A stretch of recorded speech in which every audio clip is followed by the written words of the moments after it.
There's a storm across the valley.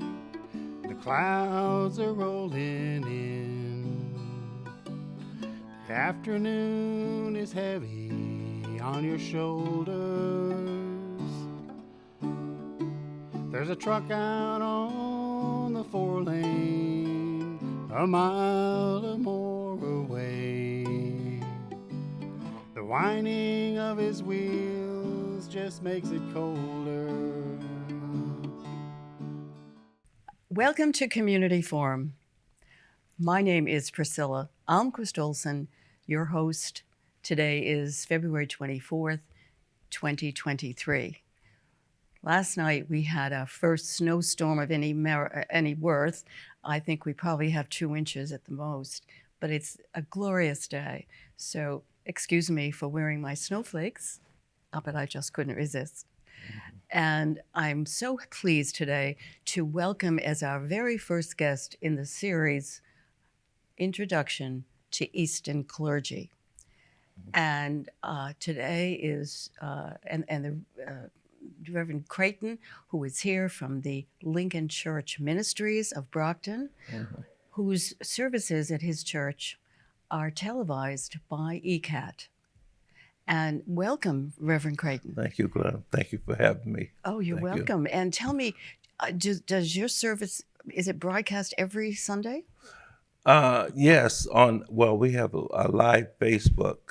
Uh-huh. And but our recorded service for the month is broadcast every Sunday at 10 o'clock. I see. Wonderful. ECAT. On ECAT. So you minister to not just the Brockton community, but to the Easton community. Yes, exactly. So it's wonderful. And what time should people tune in? Well, 10 o'clock, I believe we're on at 10 and again at 11. But we're on Facebook Live. We have a Facebook page, Lincoln Church Ministries. We're on at 12, and that's live. Oh, okay. 12 noon. Okay, so Lincoln Church Ministries on Facebook, and it's live streamed at noon on Sundays. Yes, at 12 o'clock. Check it out. 1 hour of power. 1 hour. 1 hour of power. Yes. Great. Okay, and also you can just go to eastoncat.org at your leisure and check out the Lincoln Church Ministries broadcast anytime during the week. So thank you, Reverend Crayton, for coming and being my very first guest on this new series. And so, Reverend Crayton, tell us a little bit about the origin of your church, Lincoln Church Ministries. Yes, we were historically Lincoln Congregational Church. We were gathered in 1897. And we built the church in 1900 on Appleton Street, and in 1912 we purchased the Free Will Baptist Church on Wales Avenue, 13 Wales Avenue, 1912, and that's the sanctuary that when I came to Lincoln in '86, myself as pastor, we were still worshiping at the Wales Avenue site that was purchased in 1912. Now we built a new sanctuary on Oak Street in Brockton, 180 Oak Street. We built a new sanctuary. It holds 350 people or more. And at the time, there was a need for space and parking. We only had one parking space over the years because of the courthouse and some of the apartment buildings in the area. So there was a need for more space, including parking. So we've been at 180 Oak Street since 2014. My goodness. And that's where we have our services and we do our ministry. So it's 180 Oak Street? Yes. Okay. 180 Oak Street, everyone. And the name of the church is? Lincoln Church Ministries. Oh, it is. It's Lincoln Yes. Church Ministries. It's a historic Lincoln Congregational Church. We show appreciation for our history. Yeah. But we have a lot of ministries going on in the church, so including prostate cancer ministry. We have a food ministry. We have clothing. We have so many ministries. Okay. Beside the preaching ministry. Yeah, and So- I want you to tell listening audience and viewing audience about that. But first, you said 1897. So there were a lot of immigrants from Europe and Asia, but mainly Europe, that came to Brockton. My great-grandfather and great-grandmother came in, I think, the 1870s, or could have, yeah, I would think it was the 1870s. And actually, they first came to Easton and lived on Pond Street in one of the Ames's housing houses. And my grandfather, Johann Almquist, known as John Almquist, worked, of course, at the shovel works. But then they moved to Brockton. And because they were Swedish, they moved to the Swedish enclave in Campello. And so they lived at North Leyden Street. So I know a little bit, quite a bit actually, about the Brockton Swedes who immigrated. There's a wonderful book about that, written by Jim Benson and Nicole Casper, The Swedes of Greater Brockton, it's called, I think. But anyway, where did the Black population that formed the core of your church, where did they come from? Many from Virginia. West Virginia? Yeah, from Virginia. Virginia, the state of Virginia.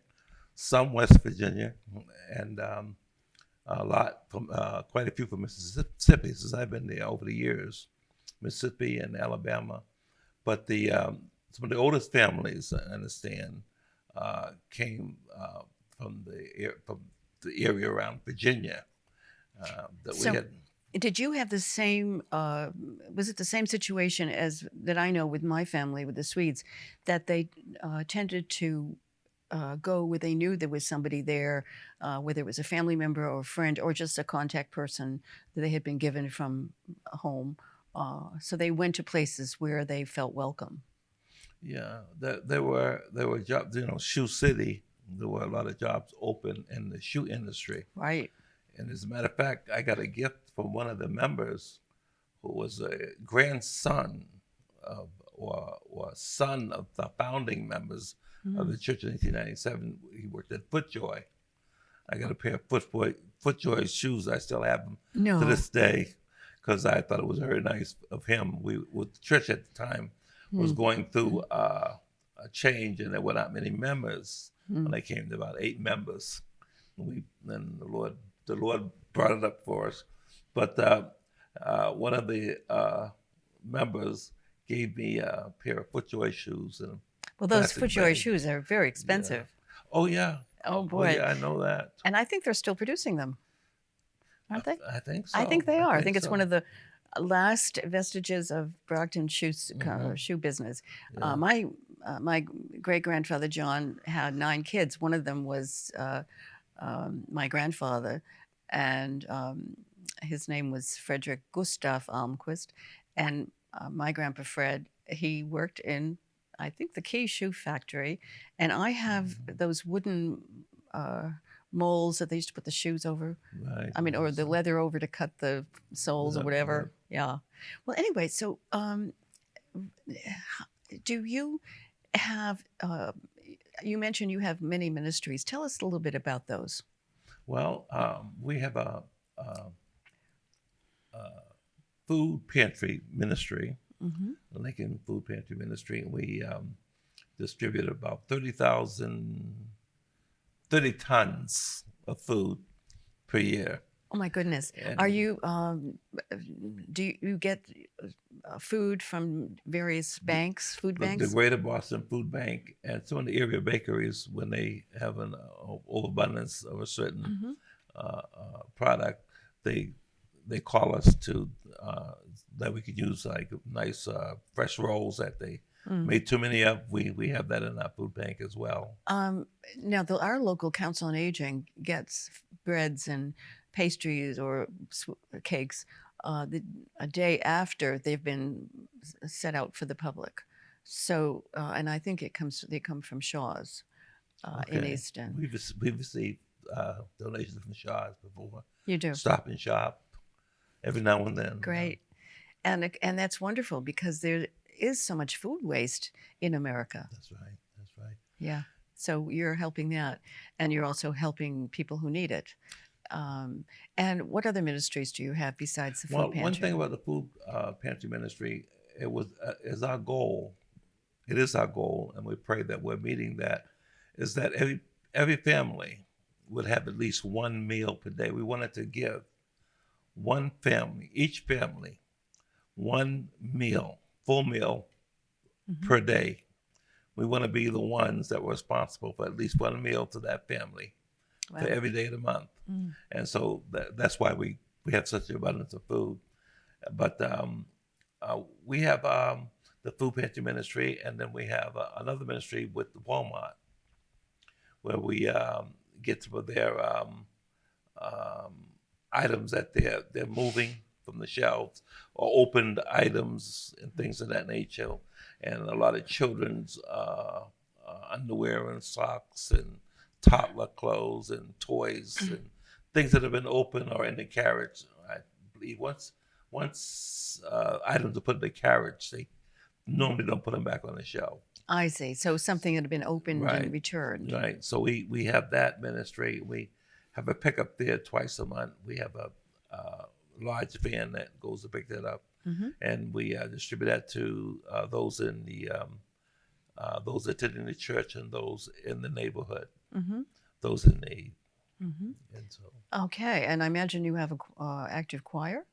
oh yeah, we're a pretty musical church. We have a lot of transplants from Baptist congregations and Church of God in Christ Pentecostal congregations, where we focus on biblical authority and so forth. Where people who love Bible study, Bible teaching, and we focus quite a bit on that. So the choir kind of, a little bit of the nature of the church kind of goes with that. We have a 4-piece band, bass guitar, Hammond organ, keyboard, and drums. Oh my goodness. So, and my family, I grew up in a musical family myself, and I played with my parents. What instrument do you play? I played bass. Oh, wow. And then I moved into piano later on, keyboards.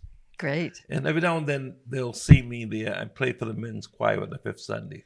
I see. So you can tell if it's a fifth Sunday broadcast because I'll be on the keyboard. I have a Korg. And you said a men's chorus? It's called a Lincoln Men's Witness Choir. And we try to do some of the old traditional quartet style versions of songs. Yes, of course. It's been pretty popular in the area. We many times have been called to put on concerts and things of that nature. Oh, you do? And do you advertise those concerts? Yes. We've had a couple at the church. Really? Yeah, we've had a couple. But COVID really put a damper on that. Yeah. But we had a full house a couple of months ago. It was a large program that was a memorial service for my first cousin, whose father had a service for him. I see. He was also a musician in church and who passed away unexpectedly. So that was a full house since COVID. Yeah. It's been 2 years since we really.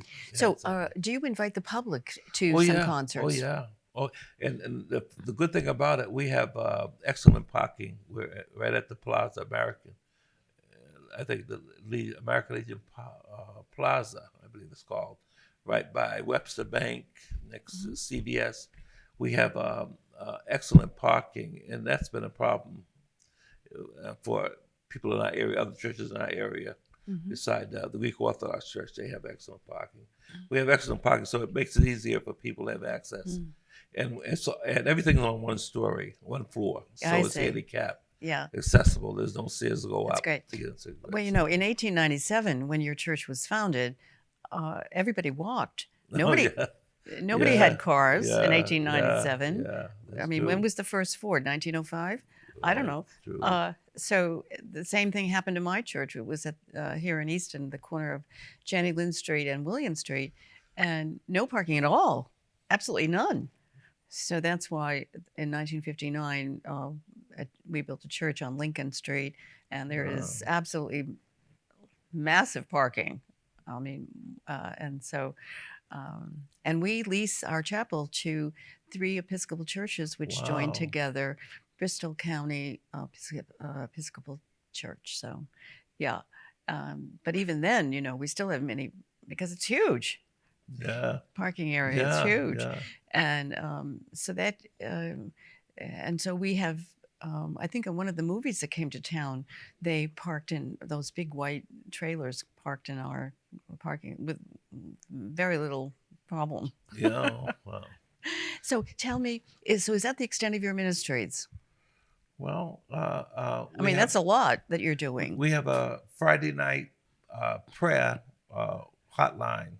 Oh. And Deacon Warren Weston, he's in charge of that. Every 6 o'clock, there's a number, and I'm going to ask Warren to put it on our website. Our website is www.lincolnchurchministries.org. On our website, we have a 6 o'clock prayer every Friday. Mm-hmm. Where you can call in and we can conversate. Oh, isn't that interesting? So one doesn't have to go to the church. You don't have to physically be there. No, you don't have to be there. I see. And we also have our Bible studies virtual as well on Facebook Live. Mm-hmm. On Wednesday nights. We have a Bible study. And that's also remote. Remote. Did you get into that practice because of COVID?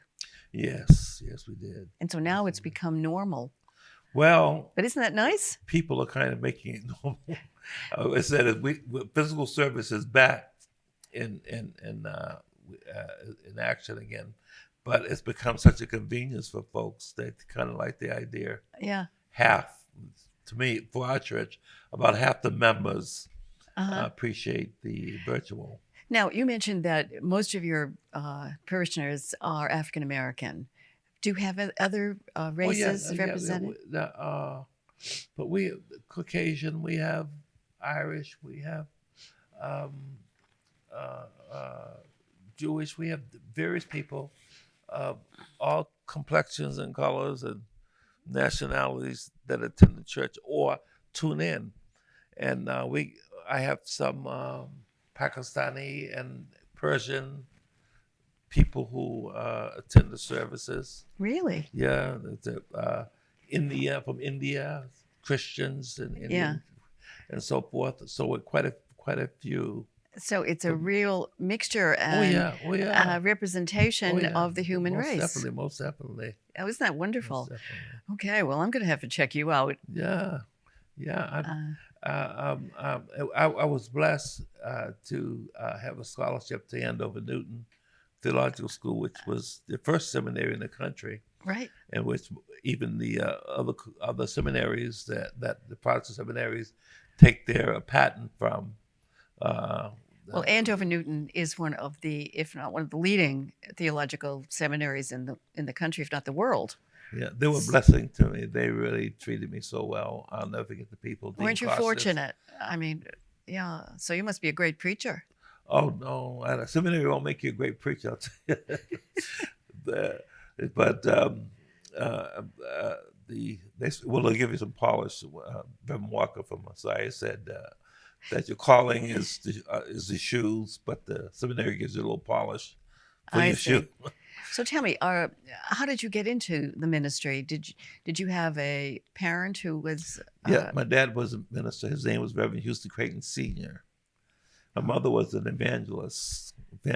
Really? Handsome Crayton. Yeah. Yeah, her first name was Handsome.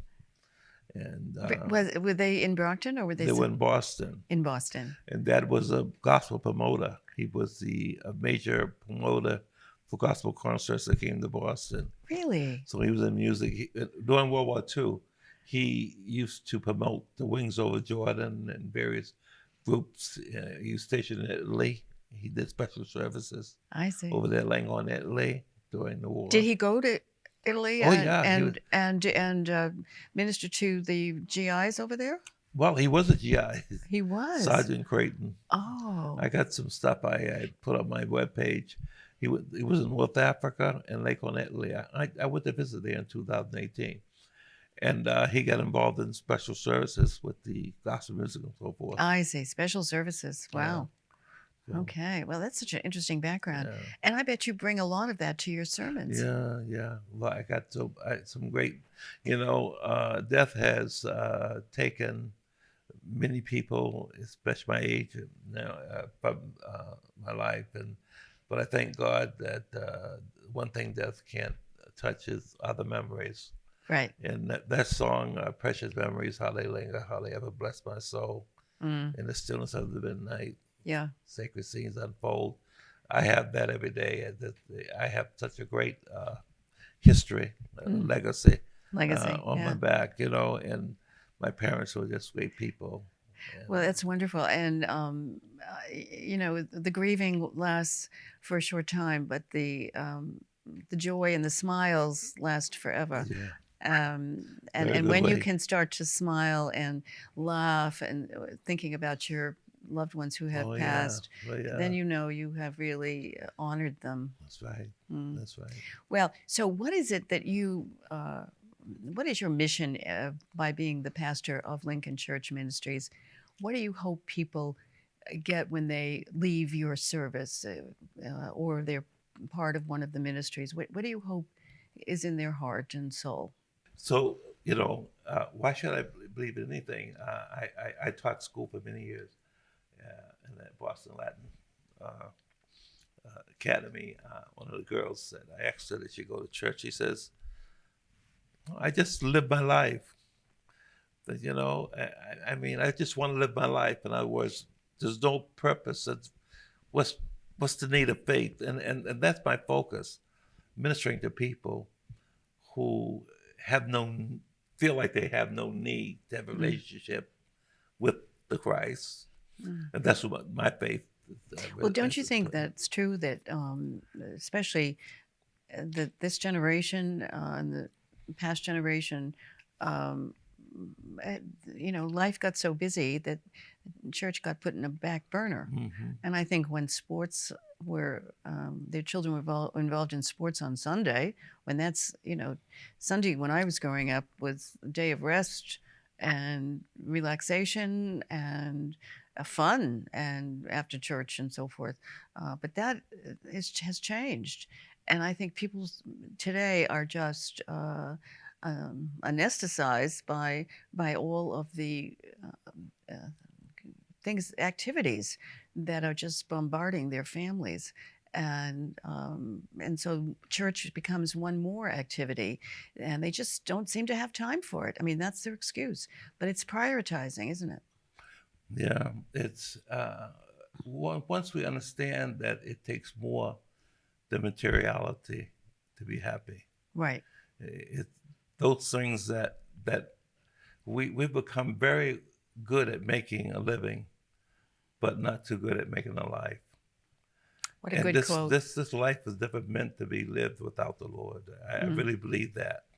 And that'll be my polemic, and that what I would share. But I don't preach polemically, but more apologetically. I preach, say, hey, listen, this is why I believe. I'm not preaching to make money. I'm not preaching because it puts me in the public eye. But I believe in this thing, this thing called Christianity, and the author and finish of it. And let me just share it, and then you make your choice. That's how our ministry works. It sure does. And people today need some psychological relief too. And I know for me, the peace that passes all understanding. There you go. Is what I receive in church, but also in daily prayer and so forth. And it's just that the spirit has just fled most people today. Yeah. They and it's such a shame. But once people recognize and find that peace, it does solve a lot more problems and anxiety and so forth. It's just great medicine, and people. Oh yeah. People have to stop taking their pills and go to church. Well, there's something about the fellowship, and a word they use up in seminary, koinonia, the fellowship of believers. Yeah. There's a quality to that relationship, one with the other. Mm. You know? So, what would you leave people with today, the viewers? What message do you want to send to our viewers about the quality of spirituality that Well, you're promoting in your church? I try to preach that our lives match what we say we are, Mm-hmm. or who we say we are. That who we say we are, that we ought to have some evidence Mm-hmm. to what that is. And the word is love today, agape love, love without reciprocity. There ought to be a certain standard, of that is extended to all humankind. Right, unconditional Unconditional love. But that needs to be explained. That needs to be explained to people, because as you can see, just the news and everything today, and the politicians and the way people talk, and gathering under certain politicians and with the wrong motives, there's so much that needs to be done there. But it's the main job is getting a forum to do that every now and then. And I think that what Easton Cable, ECAT's doing is really phenomenal, to really give access to a lot of people. There are a lot of people from my church work with people that live in Easton, Mm-hmm. and they say, that church, Lincoln Church, oh, that's my church. She says, I turn in, I don't go to church, but I turn in every Sunday because they say something really that makes sense to me. And that's what I'm looking for. Yeah. So somewhere along the line, they can. So the church has changed, and you have done that in your ministry by taking advantage of all of the progress in technology. Oh, yeah. And that is wonderful.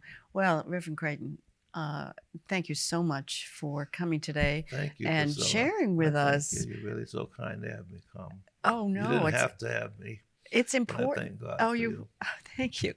It's so important, I think, to recognize that we need more than just material things in life, and so the spiritual life is important to many of us, and we hope that you who are listening today have a small glimpse of what is out there, and I will be interviewing other ministers and clergy, rabbis, and other people of faith, so that you can become educated and aware, and hopefully you will check some of them out. So thank you very much for watching. This is Priscilla Almquist-Olsen. Thank you, Reverend Crayton. Thank you, Priscilla. I really enjoyed this. So have I, and I hope that's true of the viewing audience. I'm sure it is. Until next time, be well.